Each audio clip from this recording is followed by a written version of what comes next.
Coach, pwede pasagot po paano malalaman kung BOS na siya at FVG? Ano itsura ng candle? Salamat po sa sagot. Paano malalaman kung BOS siya? Okay, so ano ba yung BOS? First, discuss muna natin ano ba yung BOS. So BOS stands for break of structure. Ano ba yung mga binibreak of structure natin? So, ang mga binibreak of structure natin dyan, syempre, is yung trend. So, meron tayong uptrend, meron din tayong downtrend. So, yun yung mga binibreak of structure dyan. So, sa uptrend, meron yung higher high and higher lows. Lower high and lower lows. So, the reason kung bakit nag-evolve itong technical analysis kasi hindi lahat kayang basahin yung higher high and higher lows. Ito napansin ko sa tagal ng pagtuturo ko sa trading, hindi lahat kayang ma-pick up agad at makita agad yung higher high and higher lows. It will take you a lot of experience and exposure sa chart bago mo siya makita. So with that, kaya nauso tong mga SMC concept na to kasi nabigay niya in pure detail yung sequence kung paano nagta-transition yung market. So now let's move on. So let's say galing tayo sa downtrend and i-demo natin kung paano yung break of structure. Downtrend BOS muna. Syempre, again, ang structure ng downtrend ay lower high, lower low. So let's say the price is trading lower high, lower low, lower high ulit, and lower low. Lower high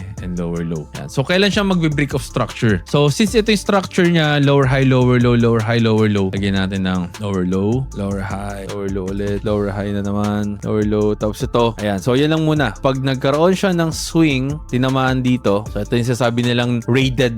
Ni-raid daw. Raided.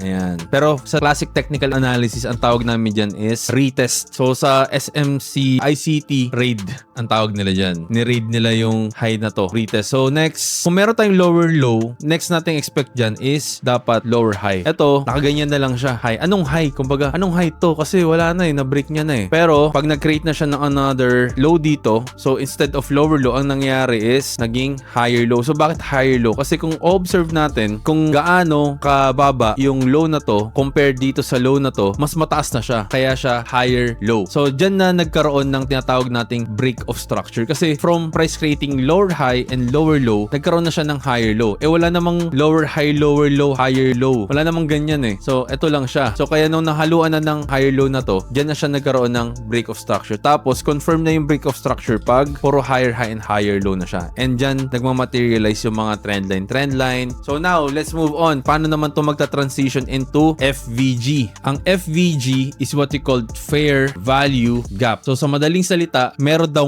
gap doon sa fair value niya kung tatagalugin natin. Okay? So, ano yung tsura nun? Kunyari, price is trading on a range. Ngayon, yung old school technical analysis, tawag namin dito support. Ito resistance, tawag namin dyan. So, in ICT terms, tawag nila dyan extremes. So, ngayon, nasan yung fair value gap dyan? So, ang fair value, usually nasa gitna yan banda. Ngayon, pag nagkaroon ng mahabang candlestick dyan, which is also known as breakout, kung titignan natin yung distance ng inabot ng candlestick doon sa fair value niya, doon napapasok yung tinatawag nating gap. Kaya siya tinatawag na fair value gap. And usually, ang ginagawa nilang basis dito is, syempre hindi naman lahat ng candlestick ganyan yung behavior once na nag-break sila. May ibang candlestick na ganyan yung itsura nila. Ito yung nagustuhan ko sa ICT. Kino-consider din nila yung mga lows na ganito sa fair value gap. Chinek ko rin eh, ba't maraming gusto ng ICT? So, chinek ko din, okay, same lang din pala sila. Yung iba, chinek din yung week na to para just to check the fair value gap. Pero for us, in technical analysis term, ito yung gap dyan, no? Ayan. Sa gap na yan, ang tawag naman namin sa technical analysis na yan, resistance turn support. Kasi dyan yung area kung saan pagka-breakout, lalapag siya ulit dun. And dyan kami naghahanap ng pullback. Kaya nagmamaterialize yung FVG. So, hopefully, nalinawan kayo sa explanation ko, no? Pinaghalo natin yung dalawang strategy, yung classic technical analysis, and of course, yung fair value gap. But at the end of the day, same pa rin yung idea, same pa rin siya ng concept. Nagkakatalo na lang yan kung gaano mo consistently magagamit itong concept na to sa trading mo. So, yun ang pinaka-importante doon.